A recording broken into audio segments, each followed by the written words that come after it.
पूरे विश्व में जितना भी ज्ञान है उसमें भगवत गीता का ज्ञान सबसे ऊपर और सबसे बढ़कर है। आपकी हर समस्या का हल भगवत गीता में छुपा हुआ है। आपके हर प्रश्न का उत्तर आपको भगवत गीता में मिलेगा। जिसे भी भगवत गीता का ज्ञान समझ में आ गया वो जिंदगी की बड़ी से बड़ी समस्या को भी हंसते हंसते पार कर जाएगा। सारे वेद शास्त्रों का सार भगवत गीता के ज्ञान में समाया है। सर्वो उपनिषदो गावो दुग्धा गोपाल नंदन पार्थो वत्स सुधीर भोक्ता दुग्धम गीतामृतम महत। इस श्लोक का अर्थ है कि सारे उपनिषद गायों का रूप हैं। सर्वो उपनिषदो गावो दुग्धा गोपाल नंदन, उन उपनिषद रूपी गायों को दोहने वाले स्वयं गोपाल नंदन श्री कृष्ण हैं।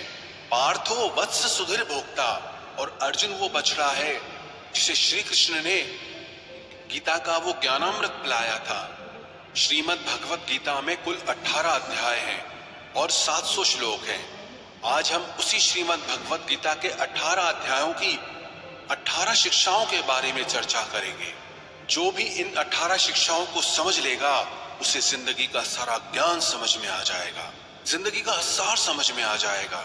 श्रीमद् भगवत गीता की पहली शिक्षा यह है कि सच्चा इंसान झूठे इंसान से तब तक नहीं जीत सकता जब तक वो झूठ, अन्याय और गलत के खिलाफ खुद लड़ने के लिए खड़ा नहीं होता।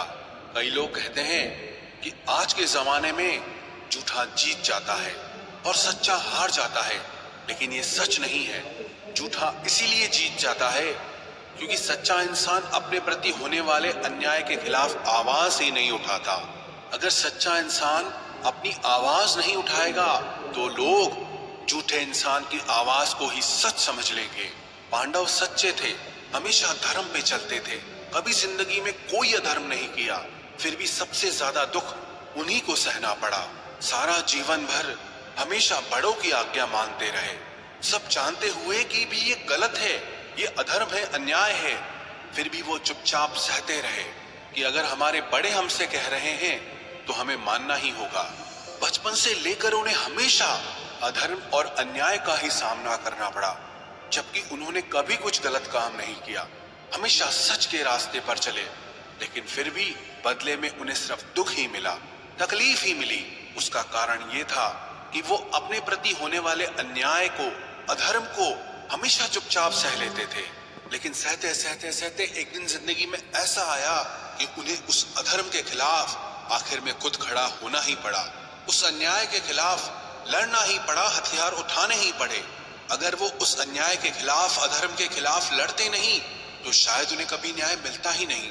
दुर्योधन दुनिया को ये बता देता कि पांडव ही अधर्मी थे और वही सच्चा धर्मात्मा है। जो लोग ये कहते हैं ना कि सच्चाई का जमाना नहीं है, अच्छाई का जमाना नहीं है, वास्तविकता में उन्हें ये समझ नहीं आता कि चुप रहने का जमाना नहीं है, सहने का जमाना नहीं है। आप सच्चे बनो, बहुत अच्छी बात है, आप अच्छे बनो, बहुत अच्छी बात है, लेकिन भोंदू मत बनो। जब लोग किसी के गलत व्यवहार का खुद जवाब नहीं दे पाते, फिर वो कहते हैं कि भगवान इन्हें खुद देख लेगा। अरे भगवान ने आपको भी तो बुद्धि दी है, आपको भी तो वाणी दी है। अगर भगवान को ही सब देखना है तो फिर आपका क्या काम है। भगवत गीता के पहले अध्याय का नाम है अर्जुन विषाद योग, जो अर्जुन के दुख से जुड़ा है। अर्जुन ने जब युद्ध भूमि में अपने रिश्तेदारों को देखा, भीष्म पितामह को देखा, द्रोणाचार्य को देखा, अपने चाहने वालों को देखा, तो अर्जुन की हालत ही खराब हो गई कि क्या मुझे युद्ध जीतने के लिए इन सबको मारना पड़ेगा। ये सब मेरे अपने हैं, मेरे रिश्तेदार हैं। अर्जुन श्री कृष्ण से कहने लगा कि इन सब से लड़ने से तो अच्छा है कि मैं सब छोड़ छाड़ के जंगल में चला जाऊं, सन्यासी बन जाऊं। उसने साफ साफ कह दिया कि मैं युद्ध नहीं करूंगा। तब श्री कृष्ण ने श्रीमद् भगवत गीता का दिव्य उपदेश अर्जुन को दिया, जिसे सुनकर समझकर अर्जुन युद्ध के लिए तैयार हुआ। श्री कृष्ण ने अर्जुन को समझाया, अगर तुम अधर्म के खिलाफ नहीं लड़ोगे तो तुम भी अधर्मी कहलाओगे और दुर्योधन का ये अधर्म समाज में और बढ़ता रहेगा। पापी को ताकत तभी मिलती है जब पुण्य करने वाला उसे चुपचाप सह लेता है। वास्तविकता में ये महाभारत की कहानी हम सब की कहानी है। हमारी जिंदगी में भी बहुत तकलीफें आती रहती हैं, दुख आते रहते हैं, हमारे साथ कई बार बहुत कुछ गलत होता है, लेकिन अगर वो हम चुपचाप सह लेंगे तो लोग हमारे साथ और ज्यादा गलत करेंगे। चाहे कोई भी तकलीफ आ जाए, कोई भी दुख आ जाए, उसके खिलाफ लड़ना हमें खुद ही पड़ेगा। अगर दुख आपका है तो उस दुख को दूर करने के लिए लड़ना भी आपको होगा। अगर कोई आपके साथ गलत कर रहा है तो उसके खिलाफ आवाज भी आपको ही उठानी पड़ेगी। ये दुनिया भी कमजोरों का साथ नहीं देती। अगर आप में कुछ शक्ति है तभी कुछ लोग भी आपके साथ खड़े होंगे। अगर आप ही कमजोर हैं तो कोई आपका साथ नहीं देगा।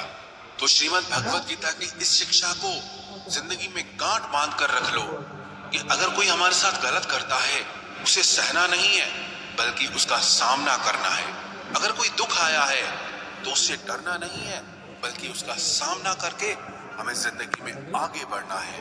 श्रीमद् भगवत गीता की दूसरी शिक्षा यह है कि आप जिसमें जितना ज्यादा अपनापन और मोह रखोगे, वही इंसान आपको सबसे ज्यादा रुलाएगा। वास्तविकता में जो श्री कृष्ण ने गीता का ज्ञान आरंभ किया, उसका असली कारण था अर्जुन का मोह। अर्जुन जैसा वीर और बहादुर योद्धा अपने मोह के कारण कमजोर पड़ गया था, अपने आप से ही हारने लगा। पांडवों ने जिंदगी भर दुख ही दुख सहा। उसका एक ये भी बहुत बड़ा कारण था कि उन्हें अपने स्वजनों में बहुत मोह था, अपने परिवार में बहुत अपनापन था। उन्हें किसी और बाहर वाले ने दुख नहीं दिया था, उन्हें उनके अपनों ने ही रुलाया था। उन्हें उनके अपनों ने ही दर दर पे भीख मांगने के लिए मजबूर कर दिया था।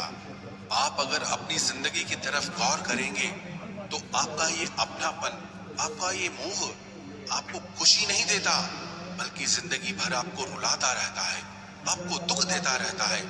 हमारे दुख सुख का कारण हमारे मन का मोह है।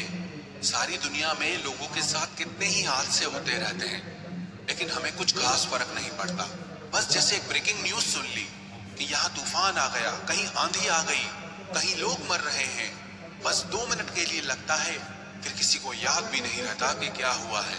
लेकिन जिसे हम अपना मानते हैं, उसी जरा सी चोट आ जाए, अगर उसे कुछ हो जाए तो दिल में बहुत तकलीफ होती है। दुनिया के व्यवहार का हमें इतना दुख नहीं होता जो अपनों के गलत व्यवहार का हमें दुख होता है। दुनिया की बातों से इतनी चोट नहीं पहुंचती जितना अपनों की बातों से चोट पहुंचती है। याद रखना, जिससे भी आप जितना गहरा जुड़ोगे उतना ही ज्यादा आपको दुख भी झेलना पड़ेगा, और इस दुख से आप भाग नहीं सकते। अगर आप मोह जाल में फंसे हुए हो तो अक्सर आप उस इंसान को रोते हुए ही देखोगे जिसने किसी से बहुत ज्यादा मोह और अपनापन किया है।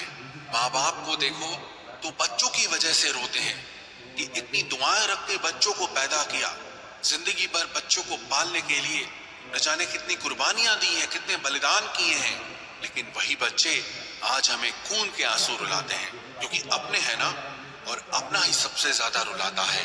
प्रेमी प्रेम की वजह से रोते हैं कि इतना प्रेम किया और बदले में मुझे छल मिला, इतना प्रेम किया और बदले में मुझे पीड़ा मिली है। आप अगर किसी से बहुत ज्यादा दिल लगा लोगे, बहुत ज्यादा अटैच हो जाओगे, तो अंत में दुख तो आना ही आना है। सच तो यह है कि आप जिसे अपनी जिंदगी में सबसे ज्यादा स्पेशल बना देते हो, सबसे तेज थप्पड़ आपको वहीं से पड़ता है। कई लोग कहते हैं कि मुझे ऐसे इंसान ने धोखा दिया जिससे मुझे ऐसी कोई उम्मीद ही नहीं थी। अब धोखा क्यों मिलता है? क्योंकि आप किसी इंसान को अपनी जिंदगी में वो जगह दे देते हैं जिसके वो लायक ही नहीं होता। आप किसी पर इतना ज्यादा भरोसा कर लेते हैं जिसके वो लायक ही नहीं होता। तो ये गलती सिर्फ उसकी नहीं, आपकी भी है कि आपको किसी से इस कदर जुड़ना ही नहीं चाहिए कि आपको आगे चलकर दर्द सहना पड़े, तकलीफ सहनी पड़े। इसलिए संसार में किसी में भी सुख की वजह मत ढूंढो। अगर किसी को अपने सुख का कारण बनाओगे तो वो आपको दुख जरूर देगा। श्रीमद् भगवत गीता की तीसरी शिक्षा यह है कि जिंदगी में कभी भी इतना नहीं सहना चाहिए कि सामने वाला आपको कमजोर समझ ले और आपकी कमजोरी का फायदा उठाकर आपको बार बार चोट पहुंचाता रहे। माना कि मूर्खों से बहस करना अच्छा नहीं, हर किसी को जवाब देना अच्छा नहीं, लेकिन हर जगह पे चुप रहना भी आपको जिंदगी में बहुत तकलीफ दे सकता है। चुप सिर्फ इतना रहना चाहिए कि आप वीर दिखो, इतना नहीं कि लोग आपको कमजोर समझने लग जाए।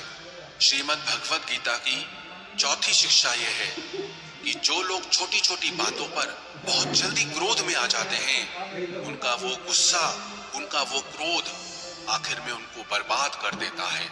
जो लोग बहुत जल्दी गुस्से में आते हैं, सबसे पहले तो उन्हें अपने रिश्तों में कभी सच्चाई नहीं मिलेगी।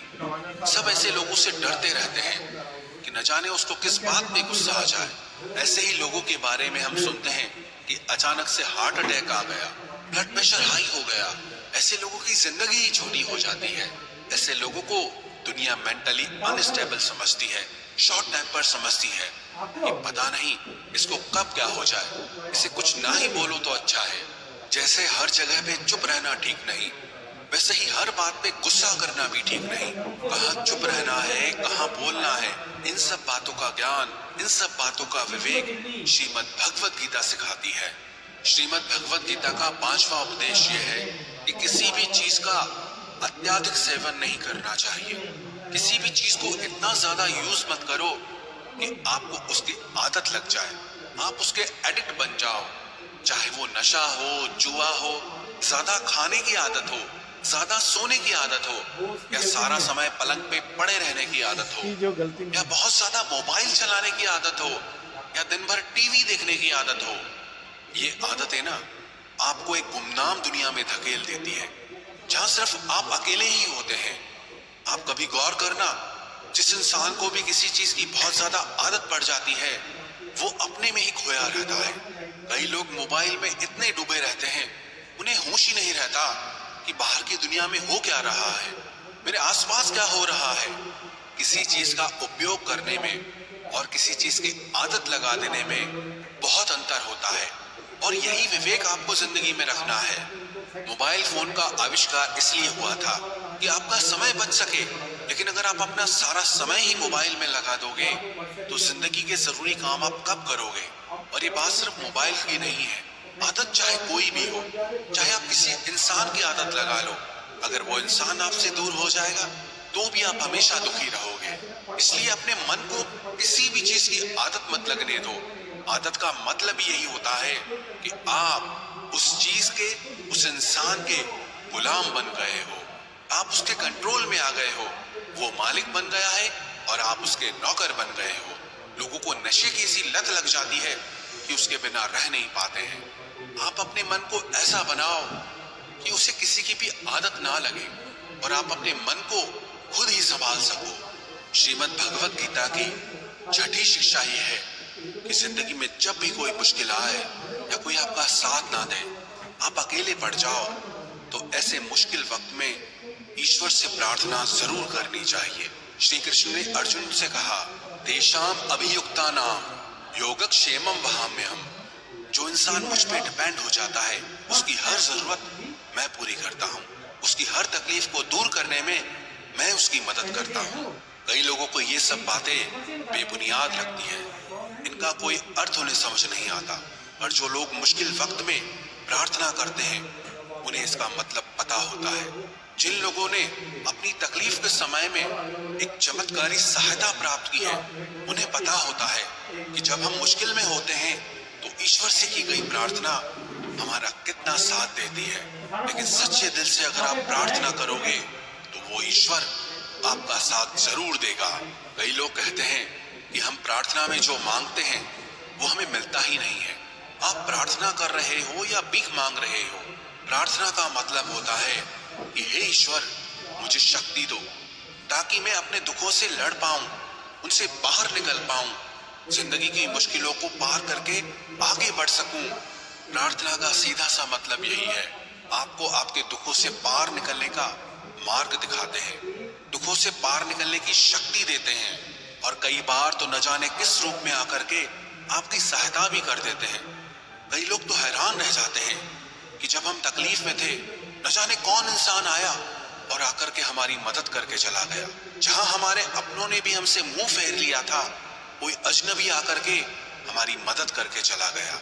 ये सब आपकी प्रार्थनाओं का फल होता है कि जब आप तकलीफ में होते हैं, वो ईश्वर आप तक वो सहायता किसी न किसी तरह से पहुंचा ही देते हैं। इसलिए जिंदगी में जब भी कोई मुश्किल वक्त आए, उस समय पे ईश्वर को प्रार्थना जरूर करनी चाहिए। श्रीमद् भगवत गीता की 7वीं शिक्षा वो बहुत प्रसिद्ध है, जिसे सब लोग कहते सुनते रहते हैं, लेकिन उसका अर्थ किसी को समझ नहीं आता कि कर्म करो और फल की चिंता मत करो। इसका मतलब ये नहीं है कि जो मन में आए करते जाओ और कहो कि जो होगा देखा जाएगा, अभी तो मजे कर लो। गीता में ही तो लिखा है कि कर्म करो और फल की चिंता मत करो। फिर चाहे किसी के साथ गलत कर दो, चाहे चोरी कर दो, चाहे कोई पाप कर दो। लेकिन इस शिक्षा का ये मतलब नहीं है, और ना ही शिक्षा का ये मतलब है कि आप किसी काम को लगातार करते रहो, चाहे उसका कुछ रिजल्ट निकले या ना निकले। क्योंकि गीता में ही तो लिखा है कि कर्म करते रहो, फल की चिंता मत करो। किसी बात को सुनना और उसे समझना दोनों बहुत अलग बातें होती हैं। कर्म करो और फल की चिंता मत करो, इसका अर्थ यह है कि अगर आप किसी के लिए कुछ करते हैं तो बदले में उससे कोई उम्मीद मत रखो। क्योंकि जब आप किसी से उम्मीद लगा लेते हैं कि मैंने इसके लिए इतना किया है तो ये भी मेरे लिए करेगा या मेरे मुश्किल वक्त में काम आएगा, लेकिन आपकी मुश्किल वक्त में वो इंसान आपकी उम्मीद तोड़ देता है। ये दुनिया बहुत अजीब है। आप किसी के लिए कुछ भी कर लो, लेकिन आजकल के लोग किसी के एहसान को बहुत जल्दी भूल जाते हैं। वास्तविकता में आप जैसा लोगों को समझ वैसे होते नहीं हैं। आप अगर किसी की मदद करते हो या उसका साथ देते हो तो आजकल के जमाने में किसी से भी ये उम्मीद मत रखना कि वो भी आपका साथ देगा। इसीलिए गीता में ये उपदेश दिया गया है कि कर्मण्येवाधिकारस्ते मा फलेषु कदाचन, कि आपका अधिकार सिर्फ कर्म करने का है, उसके फल पे आपका अधिकार नहीं। जो आपने किया उसका बदले में क्या रिजल्ट आएगा आप उसे कंट्रोल नहीं कर सकते। इसका यही मतलब है, जब आप किसी काम को करते हो और इंतजार करने लग जाते हो कि मैंने इतना किया, अभी तक कोई रिजल्ट ही नहीं आ रहा है, लेकिन बदले में कुछ हो ही नहीं रहा है, तो अगर आप कुछ अच्छे कर्म करते हो तो चिंता मत करो कि अभी तक हुआ क्यों नहीं है, कब मेरे दिन बदलेंगे, कब मेरी जिंदगी बदलेगी। अगर इस चिंता में आप डूब जाओगे तो आपके कर्म का कोई अर्थ ही नहीं रह जाता है। लेकिन अगर आप अच्छे कर्म करते रहोगे तो उसका अच्छा फल आपको एक दिन जरूर मिलेगा। और कोई अगर बुरा कर्म करता है तो उसका फल भी आज नहीं तो कल उसे जरूर मिलेगा। श्रीमद् भगवत गीता का 8वां उपदेश यह है कि नेगेटिव लोगों की बातों पे कभी रिस्पॉन्ड नहीं करना चाहिए। जो लोग हमेशा नेगेटिव ही बोलते हैं, नेगेटिव ही सोचते हैं, ऐसे लोगों के साथ कभी बहस नहीं करनी चाहिए। जब आप नेगेटिव लोगों के साथ बहस में उलझ जाते हैं तो वो आपकी पॉजिटिव एनर्जी खींच लेते हैं और अपनी नेगेटिव एनर्जी आपको दे जाते हैं। आप महसूस करना, किसी भी नेगेटिव इंसान से बहस करने के बाद आपका मन भारी हो जाएगा। आप खुद को दुखी और परेशान महसूस करेंगे, क्योंकि आपकी पॉजिटिव एनर्जी वो लेके चला गया और अपनी नेगेटिव एनर्जी वो आपको देकर चला गया। तो जो इंसान हमेशा सबके लिए बुरा ही बोलता है, हमेशा सबके लिए बुरा ही सोचता है, ऐसे लोगों को पागल समझकर उन्हें छोड़ देना चाहिए। ऐसे लोगों से बहस करके आपको सिर्फ तकलीफ ही मिलेगी और कुछ नहीं मिलेगा।